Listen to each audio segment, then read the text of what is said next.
केवट की तरह कह सको कि हाँ मैं राम को जानता हूँ। केवट से जब कहा कि ठीक है तुमने मेहनत की, परिश्रम किया, कुछ उतराई भी ले लो, तो केवट ने कहा कि क्या दे सकोगे प्रभु? कहा ये सोने की मुद्रिका है, ये ले लो तुम्हारी उतराई के रूप में। केवट ने कहा कि प्रभु क्या बहका के जा रहे हो इस सोने में, ये बहुमूल्य है, इसकी कीमत बहुत है, पर प्रभु मुझे ये चाहिए ही नहीं।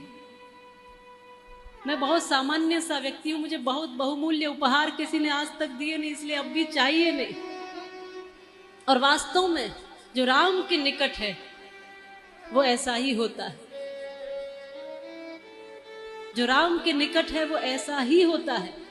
स्वामी राम कहते हैं इश्क एक तरफा में यूं मगरूर हो जाऊंगा मैं, राम तुम होंगे क्षमा काफूर हो जाऊंगा मैं तुम्हें चाहूं तो चाहूं तुम न मुझको चाहना, तुमने अगर चाहा मुझे मगरूर हो जाऊंगा मैं, और मैं तुम्हें देखूं तो देखूं तुम न मुझको देखना, तुमने अगर देखा मुझे मशहूर हो जाऊंगा मैं, और भूल से अगर मांग लूं तो कुछ न देना तुम मुझे, वरना फिर प्रेमी नहीं मजदूर हो जाऊंगा।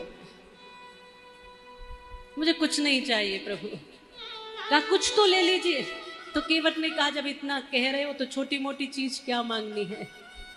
आज घाट आप मेरे आए तो मैंने पार उतार दिया, जब घाट तुम्हारे मैं आऊं तो मुझको पार लगा देना। जब मांगना ही है तो छोटा मोटा क्या मांगना, फिर भवपार मांगिए। जब मांगना ही हो तो फिर मुक्ति मांगिए, जब मांगना ही हो तो फिर भक्ति मांगिए, जब मांगना ही हो तो कृष्ण को ही मांग लीजिए।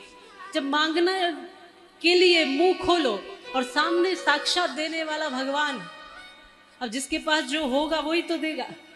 तो जब साक्षात कृष्ण है, राम है, और उनसे भी कह रहे हो कि सोना दे दो, नौकरी दे दो, चाकरी दे दो, तो कह दो वो भवपार।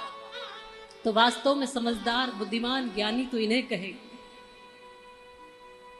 श्री राम का होना ये राम कथा सिखाती है।